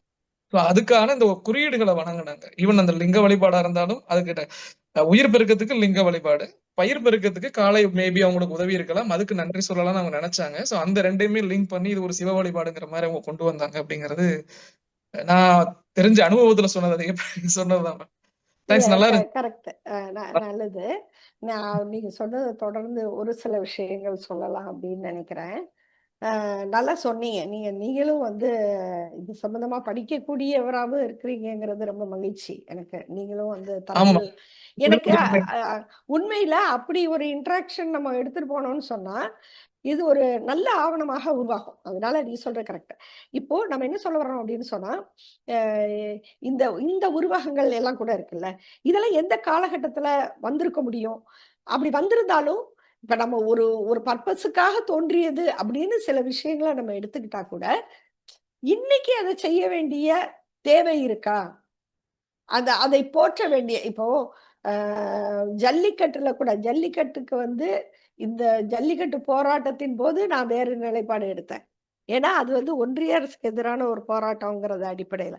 ஆனா ஜல்லிக்கட்டுங்கிறதுக்கு வந்து அன்று என்ன தேவை இருந்ததுனால அந்த விளையாட்டு தோற்றுவிக்கப்பட்டதுன்னு நமக்கு தெரியாது. ஆனா இன்றைக்கு அதனுடைய பொருத்தப்பாடு என்ன? அது நம்மளை என்ன மாதிரி மனிதர்களாக காட்டுது? அது நீங்க முளைப்பாரிய சொன்னீங்க. முளைப்பாரி வந்து நிச்சயமா விவசாயம் கண்டுபிடிக்கப்பட்ட பிறகு இன்னொரு விஷயத்தையும் நம்ம இந்த இடத்துல சொல்லணும். மனித இனம் வந்து அடையாளங்களின் வழியாகவும் உறவாடியது இல்லையா? அதாவது சோசியல் அனிமல் நம்ம சொல்றோம் இல்லையா? அப்படி மனிதரை வந்து ஒரு சமூக விலங்காக வைத்திருக்கக்கூடியதுல இந்த மாதிரியான ஒரு அடையாளங்களை உருவாக்குதல், உறவு கொள்ளுதல், கூடுதல், எல்லாருக்கும் பொதுவான சில விஷயங்களை வைத்துக் கொள்ளுதல், ஒரு பொதுவான கதையாடல் தான் நம்மளை இணைக்க முடியும். அப்போ அந்த மாதிரியான ஒரு கதையாடலுக்காக சில விஷயங்களை அவங்க ஏற்படுத்தி இருக்கலாம். ஆனால் இன்னைக்கு அதனுடைய பொருத்தப்பாடு என்ன? இப்ப உதாரணமாக முளைப்பாரியே நீங்க சொன்னீங்க. நம்ம சென்னையோட டிராபிக்ல ஒவ்வொரு தெருவுலையும் இந்த முளைப்பாரி எடுத்துட்டு வராங்க. அதாவது உண்மையில அது எவ்வளவு பெரிய ஒரு பெரியார் வந்து கடவுளை வணங்குகிறவன் காட்டுமிராண்டின்னு சொல்றத வந்து இன்னைக்கு திருப்பி சொல்ல கூட வந்து எல்லாரும் தயங்குறாங்க. அது கோவிச்சுக்கிருவாங்கங்கிறாங்க, வருத்தப்படுவாங்கங்கிறாங்க. ஆனா இதுக்கு வேற என்ன பேர் சொல்ல முடியும்? சொன்னா ஆப்டா இருக்கும்னு எனக்கு சொல்லுங்க. அவ்ளோ வண்டிய நிப்பாட்டி, அதுவும் வந்து சென்னையில உங்களுக்கு வந்து டிராவல் எவ்வளோ கஷ்டமா இருக்கும்னு உங்களுக்கு தெரியும். ஒரு வேலையா வெளியே போய் 1.5 மணி நேரம் 1.25 மணி நேரம் கழிச்சு ஒரு இடத்துக்கு போய் சேர்றது அவ்வளோ தலைவலியான விஷயம். அதுக்கு நடுவுல எத்தனை திருவிழாக்கள், அஹ், இந்த முளைப்பாரி தூக்கிக்கிட்டு வர்றது, இதெல்லாம் வந்து ஒரு காட்டுமிராண்டித்தனமான செய்கை தானே. இப்ப இதுக்கு வந்து உண்மையாவே ஆரிஜின்ல ஏதோ ஒரு பொருள் இருந்திருக்கலாம், அல்லது ஏதோ ஒரு ஒரு லாங்குவேஜா கூட அது பயன்பட்டிருக்கலாம் மக்களை இணைக்கிறதுக்கு. ஆனா இன்றைய தேவை என்ன? இன்னைக்கு அது எதுக்காக இருக்குது? இன்னைக்கு அது இருக்குதுன்னா சாதியை காப்பாத்துறதுக்காக மட்டும்தான் இருக்குது. இந்த சாதிக்காரங்கெல்லாம் சேர்ந்து இந்த திருவிழால கலந்துக்கணும். அதுதானே, அதை காப்பாத்துறதுக்காக மட்டும்தானே அது இருக்குது. இல்ல வேற என்ன பொருளுக்காக இந்த சடங்குகள், இந்த விழாக்கள் இதெல்லாம் இருக்குது அப்படிங்கிற கேள்வியை நம்ம எழுப்பணும்ல. வணக்கம் தோழர். ஹரி தோழர் வந்து திண்டுக்கல் பகுதியை சேர்ந்தவர். அப்படியா? அதனால நம்ம இங்க வந்து ஆமா இங்க வந்து பெரிய கோயில் திருவிழா அப்படின்னு சொன்னா 15 நாள் 20 நாள் நடக்கக்கூடிய திருவிழா வந்து கோட்டை மாரியம்மன் கோயில் திருவிழா இல்லையா தோழர்? ஆமா ஆமா அந்த அந்த திருவிழா வந்து எப்படி நடக்கும்னு சொன்னா, ஒவ்வொரு நாளும் ஒவ்வொரு சாதி வந்து மண்டபப்படி வைப்பாங்க. இன்று ஆசாரியார் வந்து மண்டபப்படி, இன்று வந்து வாணிப செட்டியார் மண்டபப்படி, இன்னைக்கு வந்து வேளாளர்கள் மண்டபப்படி, இப்படிதான் அந்த சாதியை வச்சு அந்த மண்டபப்படி அவங்க வந்து அந்த கடைசி நாள் வந்து அங்கங்க அவங்க வந்து அது ட்ரஸ்டியா இருக்காங்க. அவங்க ஒரு சமூகத்தை சேர்ந்தவங்க. அவங்க தான் பெரிய அளவுல இன்னிசை கச்சேரி இந்த மாதிரி வச்சு மண்டபப்படி முடிப்பாங்க. அப்போ அந்த திருவிழான்றது எதை இந்து மதம்னு பொதுவா வைக்கல. இந்து மதம் அல்லது சைவ மதம் அப்படி பொதுவா வைக்கல. அந்த மதத்துல ஒவ்வொரு சாதியும் ஒவ்வொரு நாள் ஒவ்வொரு திருவிழாவை கொண்டாடுற மாதிரி. அது மாதிரிதான் இப்ப தோழர் அவங்க ஓவியா தோழர் சொன்னாங்க இல்லையா, சென்னையில வந்து ஒவ்வொரு தெருவுலையும் ஒவ்வொரு மாரியம்மன் கோயில் இருக்கும். ஒவ்வொன்றும் ஒவ்வொரு சாதியா இருக்கும். இப்படி இருக்கும். அது இப்ப இன்னைக்கு காலத்து வரைக்கும் அந்த சாதியை காப்பாத்துறதுக்கும் இதை பயன்படுத்திக்கிட்டு இருக்காங்க அப்படின்றத சொல்றாங்க. அது நமக்கு இங்க திண்டுக்கல் பகுதினால அது புரிஞ்சுக்கலாம் அப்படின்றதுக்காக சொல்றேன் நானு. நன்றி. மேடம் சொன்னது அந்த அரசர்கள் அப்படிங்கிறது முக்கியமான ஒரு பாயிண்ட் சார். உண்மையிலே நீங்க சொன்ன அந்த கருத்து ரொம்ப பிடிச்ச அரசர்கள் அப்படிங்கிறது கரெக்டா. நம்ம எத்தனை நாளைக்கு தான் நம்ம கண்ட்ரோல் இருப்பாங்க, நமக்கும் மேல ஒரு சக்தி இருக்கு அப்படிங்கறத சொல்லி நம்ம கண்ட்ரோல் பண்றதுக்கான ஒரு இதுதான் அரசர்கள். இன்னைக்குமே இப்ப கூட ஒரு கட்டுரை நான் எழுதியிருந்தேன். மன்னர்கள் கட்டின கோவில் வந்து அவர்களுடைய என்ன சொல்றது அதிகாரத்தை வந்து டைரக்டா சொல்லாம கடவுள் இல்லாத ஒன்ன காமிச்சு மக்களை கண்ட்ரோல் பண்றதுக்கான ஒரு விழுமியங்கள் தான் அந்த மாதிரி வச்சிருக்காங்க அவங்க. சோ அங்க பூஜைகள் பண்றதுக்கு அவங்க இம்போர்ட் பண்ணி அவங்களுக்கு குவார்டர்ஸ் மாதிரி கொடுத்து எல்லா பிளேசஸ் எல்லாம் கொடுத்துதான் செட் பண்ணிருக்காங்க. அது மிக முக்கியமான கருத்து. சில பேர் சொன்னப்பதான் நம்பல, ஆனா ஆக்சுவலா இதுதான் ட்ரூ. நமக்கெல்லாம் தெரியும். யாரா இருந்தாலும் மக்களை ஒரு ஸ்டேஜுக்கு மேல கண்ட்ரோலா வச்சிருக்க முடியாது. மனிதன் வந்து ரொம்ப நாளைக்கு கண்ட்ரோலா வச்சுக்க முடியாது. நம்மளையும் தாண்டி ஒரு சக்தி இருக்கு. ஏன்னா மனிதன் என்னைக்குமே கண்ணுக்கு தெரியாத விஷயத்தை தான் பயப்படுவான். அது பேயா இருந்தாலும் சரி, கடவுளா இருந்தாலும் சரி, கோவிடா எல்லாமே அந்த மாதிரி கண்ணுக்கு தெரியாத விஷயம்னா ஏன்னா அதை ப்ரூவ் பண்ண முடியாது. அதை சொல்லி அவங்க கண்ட்ரோல் பண்ணாங்க அப்படிங்கிறது 100% என்னோட அறிவு கேட்டியது. நான் ரொம்ப இந்த ஃபீல்டு ரொம்ப ஜூனியர் மேம். என்னோட அறிவு கேட்டின வரைக்கும் அது 100% ட்ரூ. இல்ல அதான் இப்போ இந்த ஹோமோ சேப்பியன்ஸை பத்தி யுவால் நோவா ஹராரின்னு ஒருத்தர் ரொம்ப உலக புகழ் பெற்ற நூலாக அது வந்தது, ஒரு சீரீஸாக வந்தது. அதுல வந்து அவர் தொடங்கும்போது ஒரு சில விஷயங்கள் சொல்லுவார். அந்த நூல் அந்த கருத்துக்கள்லாம் நமக்கு முழுசா அப்படி ஏத்துக்க முடியுமான்னு தெரியல. ஆனா அவர் சொல்ற சில விஷயங்கள்ல ஒரு மனிதனுக்கு வந்து ஒரு மனித கூட்டம் வேற எந்த ஒரு பிணைப்பும் இல்லாம ஒன்றுபட்டு இருக்க முடியும். அ ஒருத்தர் சொல்றத மத்தவங்க கேட்க முடியும்னா, அது வெறுமனே 50 பேரால தான் முடியுமா. ஒரு ஒரு ஒரு 50 பேர் தான் ஒரு கூட்டமா இருக்க முடியும். அதுக்கு மேல போனா அது அது வந்து ஒரு ஒழுங்குக்குள்ளார இருக்காது. ஒரு கூட்டத்துக்கான ஒழுங்க உண்டு பண்ண முடியாது. அப்போ அந்த 50 பேருக்கு மேல மக்கள திரட்டணும். ஒரு கூட்டத்த கொண்டு வரணும் அப்படின்னு சொன்னா, அவங்கள பொதுவாக ஒருங்கிணைக்கிற ஒரு கதை இருக்கணும். எஸ் அதாவது அவங்க வேற ஏதோ ஒன்றில இணைக்கப்படணும்.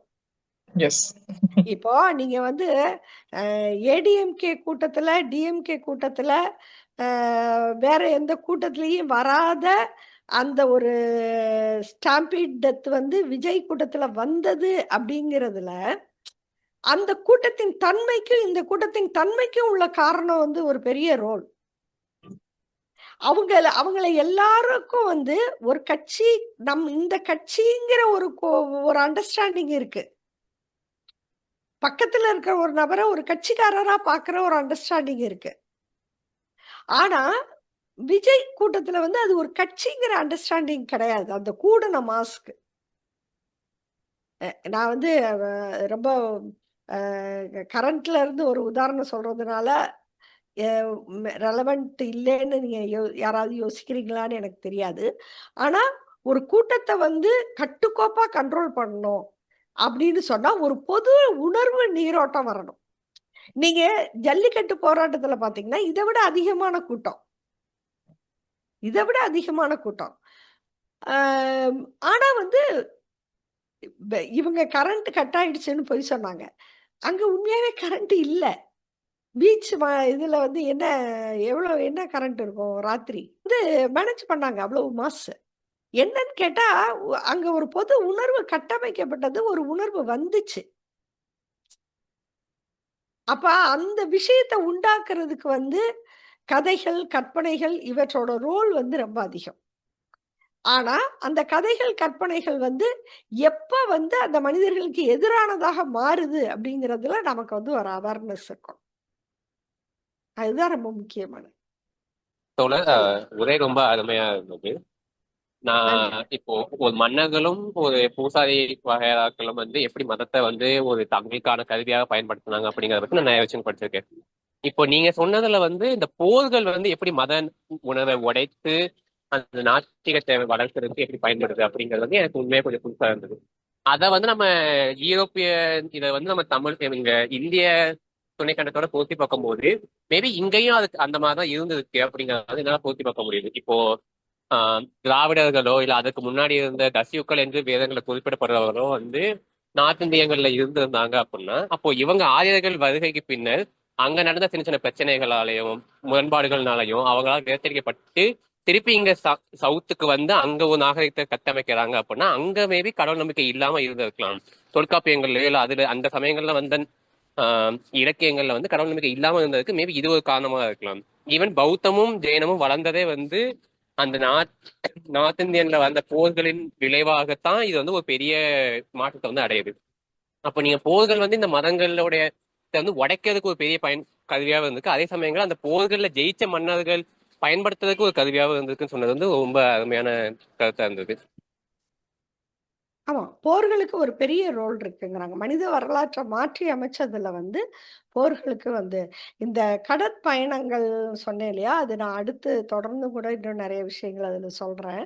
அந்த கடற்பயணங்கள் வந்து எப்படி இந்த விஷயத்த இந்த மதத்துக்கும் இந்த அறிவு இப்ப நான் வந்து அறிவு பிறந்த கதையை மட்டும்தான் சொல்லியிருக்கேன். ஒரு அறிதல் நம்பிக்கையை தாண்டி தன் புலன் உறுப்புகள் வாயிலாக தன்னுடைய அறிவின் மூலமாக உலகத்தை புரிந்து கொள்ள தத்துவவியலாளர்கள் முயன்றார்கள். அதுதான் தேலஸோட தோற்றம்னு நான் சொல்றேன். பித்தாகரஸ் ஒவ்வொருத்தரும் இவங்க எல்லாருமே வந்து என்ன பண்றாங்கன்னா இவங்க பண்றது ஒன்னே ஒண்ணுதான். நான் இதை பாக்குறேன், நான் இதை கண்டுபிடிச்சிருக்கேன் அப்படின்னு ஒவ்வொருத்தரும் ஒவ்வொன்றும் சொல்ல ஆரம்பிக்கிறாங்க. இவங்க எல்லாரும் ஒட்டுமொத்தமா கடவுளை மறுக்கல, மதத்தை மறுக்கல. இப்ப பித்தாகரஸ் எல்லாம் எத்திஸ்ட்னு யாரும் சொல்லல. ஆனா அவங்க என்ன பண்றாங்க, பௌதிக இயல் ரீதியாக பிசிக்ஸ் வழியாக உலகத்தை எக்ஸ்பிளைன் பண்றாங்க. இந்த ஒரு ஃபார்முலாவை கண்டுபிடிக்கிறாங்க. இந்த ஃபார்முலா வந்து இது எல்லாத்துக்கும் பொருந்தும் அப்படிங்கிறாங்க. அப்போ உங்களுக்கு இந்த அறிவு வந்து என்னன்னா அந்த நம்பிக்கை திரையை வந்து அப்படியே விளக்கிக்கிட்டே வருது. அது எல்லாத்தையும் பொய்யாக்குது. இதுக்கு வேற ஒரு கோணம் இருக்கு அப்படின்னு சொல்லுது. அறிவியல் பிறந்த கதை அப்படிங்கிறது இன்னும் பெரிய போராட்டம். நான் அதை தொடர்ந்து நான் அடுத்தடுத்த வகுப்புகள்ல நான் சொல்றதுக்கு இருக்கேன். நான் இப்போ ரீசெண்டா படிச்சது மேம், அந்த பிள்ளையார் இதுன்னு சொல்றாங்களா குறியீடு நான் சொன்னேன் பாத்தீங்களா. சோ அதுக்கான காரணம் கூட இப்ப எதை தொடங்கினாலும் வந்து நீங்க பிள்ளையார வந்து கும்பிட்டு தொடங்கணும் அப்படிங்கிறதுக்கான காரணம் வந்து ரீசெண்டா நான் ஒரு ஆர்டிகிள் படிச்சேன். அதுல அவங்க விவசாயம் அதே பயிர் பெருக்கம் தான் சரிங்களா. அப்ப அது அவங்க விவசாயம் பண்ண போகும்போது நடவுக்கு போகும்போது முதல்ல என்ன பண்றாங்க, குழந்தை எப்படி வளருமோ அது மாதிரி என் பயிர் வளரணுங்கிறதுக்காக அங்க இருக்க மண்ணை எடுத்து ஒரு உருவம் மாதிரி பண்ணி சாமி கும்பிட்டு தொட்டு கும்பிட்டு தான் அவங்க அந்த நடவு செய்யவே ஆரம்பிப்பாங்க. ஏன்னா பிள்ளை வளருவதை போல் என்னோட பயிர்களும் வளரணும் அப்படிங்கிற நம்பிக்கையில அது எல்லாரும் புடிச்சு உருவாக்கும் போது திடீர்னு ஒரு உருவம் எல்லாரோட கைப்பக்குவம் ஒரே மாதிரி இருக்காதுல்ல. அதுல ஒரு உருவம் பிள்ளையார் மாதிரி வந்துருச்சு போல. அப்படியே அடுத்தடுத்து போகும்போது அப்ப எதை கும்பிட்டாலும் நம்ம பிள்ளையார் இதை கும்பிடு, அப்ப இவர்தான் விநாயகர் பிள்ளையார். ஆக்சுவலா இதுதான் ரீசன் அப்படிங்கறது நான் தெரிஞ்சுக்கிட்டேன் மேம். இந்த குறியீடு எப்படி எல்லாம் நீங்க சொன்ன மாதிரி அந்த கற்பனை கதைகள் வந்து எப்படி டெவலப் பண்ணி கொண்டு போறாங்க இல்ல அப்படிங்கிறது. ஒரு பெரிய மதம் உருவாகும் போது அது என்ன பண்ணும்னா, நீங்க சொல்ற மாதிரி இப்படி பல்வேறு காரணிகளால் உருவாக்கப்பட்டிருக்கிற நம்பிக்கைகளை அது அப்படி கபலீகரம் பண்ணிக்கிறோம். கரெக்ட் பண்ணி அது ஒரு மையமான புராண கதையோட அதை கொண்டு போய் அது லிங்க் பண்ணிடும். இப்போ முருகன் வந்து இங்க இருக்கிறாரு. அவர் என்னவா இருக்கிறாரு? நம்ம மாயோன் மேய காடுரை உலகமும்ல முருகன் எங்க வர்றாரு? சேயோன் மேய மைவரை உலகமும். அதுலதான் முருகன் சேயோன்னா முருகன் வர்றாரு இல்லையா? இவர் எப்படி சுப்பிரமணியன் ஆகி விநாயகருக்கு தம்பி ஆகிறாரு? அது கதைகள் தான். அதான். அதாவது எது ஒரு எந்த ஆட்சி அமைகிறதோ, எந்த மன்னர் வந்து பவருக்கு வர்றாங்களோ, அவர்கள் ஆதரிக்கிற மதம் வந்து அங்க இருக்கக்கூடிய சிறு சிறு நம்பிக்கைகளை அழிக்காது. மதம் வந்து நம்பிக்கைகளை அழிக்காது. நீங்க சொல்ற இந்த இதுக்கான ஆரிஜின் பத்தி எல்லாம் அது கவலை இல்லை. அது எல்லாத்தையும் எடுத்து தன்னுடைய மைய கதையோட கொண்டு போய் லிங்க் பண்ணிடும். அதுதான் ரொம்ப இதுல சுவாரஸ்யமான விஷயம். அது கூட நம்மளோட தெய்வங்கள் ஒரு மாதிரி இருக்கும், மீசை எல்லாம் வச்ச மாதிரி இருக்கும். ஆனா அரசர்கள் எல்லாம் மீசை வச்சு நல்லா இருப்பாங்க, அவங்களோட தெய்வங்கள் வித்தியாசமா இருக்கும். அதுவே கொஞ்சம் மிஸ்மேட்ச் ஆகிற மாதிரி இருக்கும்.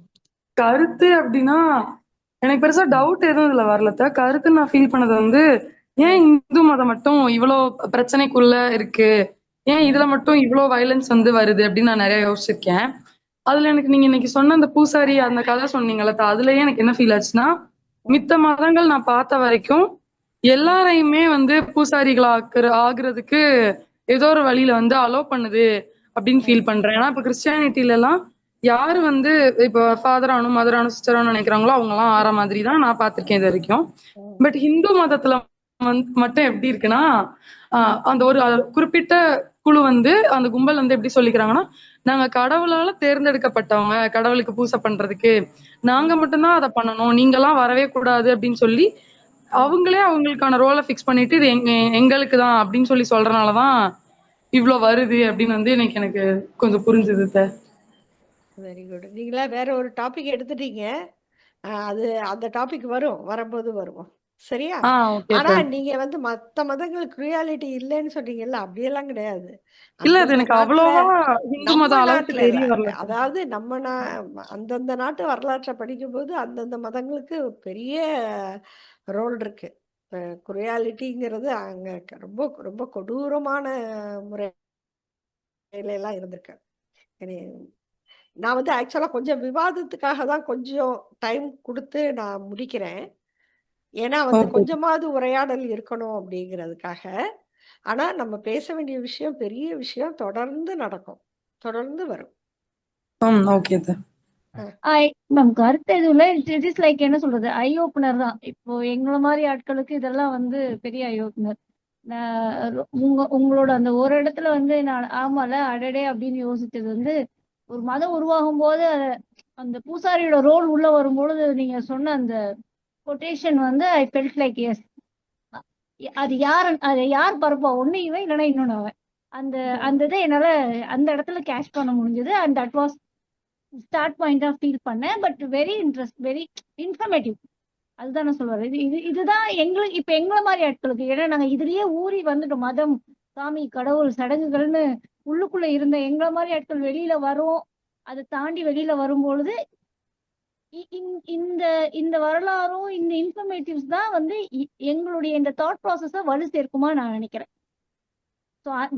அந்த வகையில தொடர்ந்து வாங்க, மிஸ் பண்ணாம வாங்க. போன தடவை நீங்க வரலன்னு நினைக்கிறேன். ஆமா மேம், டிராவல் இப்பவுமே டிராவல் தான். ஆனா கண்டிப்பா அட்டெண்ட் பண்ணனும். ஓகே வாங்க. இது வந்து இன்னுமே நிறைய இந்த தலைப்புல உள்ள பல்வேறு விஷயங்களை தொகுக்கிற அமர்வாக இருக்கணும்னு தான் இதை நம்ம ஏற்பாடு பண்ணியிருக்கோம். தோழர்கள் அனைவருக்கும் நன்றி.